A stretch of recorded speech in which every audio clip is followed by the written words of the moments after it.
بسم اللہ الرحمن الرحیم۔ مشکوٰۃ شریف کے مطابق حدیث نمبر 194 جابر رضی اللہ تعالیٰ عنہ سے روایت ہے، عمر بن خطاب رضی اللہ تعالیٰ عنہ توریت کا ایک نسخہ لے کر رسول اللہ صلی اللہ علیہ وسلم کی خدمت میں حاضر ہوئے اور عرض کیا، اللہ کے رسول، یہ توریت کا نسخہ ہے۔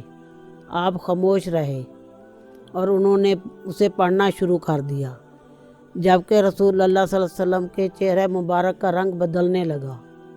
ابو بکر رضی اللہ تعالیٰ عنہ نے فرمایا، گم کرنے والی تمہیں گم پائے، تم رسول اللہ صلی اللہ علیہ وسلم کے رخ انور کی طرف نہیں دیکھ رہے۔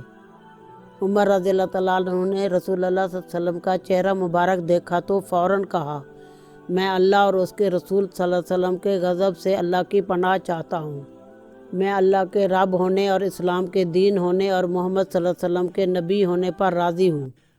رسول اللہ صلی اللہ علیہ وسلم نے فرمایا، اس ذات کی قسم جس کے ہاتھ میں محمد صلی اللہ علیہ وسلم کی جان ہے، اگر موسیٰ علیہ السلام بھی تمہارے سامنے آ جائیں اور تم مجھے چھوڑ کر ان کی اتباع کرنے لگو تو تم سیدھی راہ سے گمراہ ہو جاؤ گے، اور اگر وہ زندہ ہوتے اور وہ میری نبوت کا زمانہ پا لیتے تو وہ بھی میری ہی اتباع کرتے۔ سند ضعیف۔ روایت دارمی حدیث نمبر 116,115/1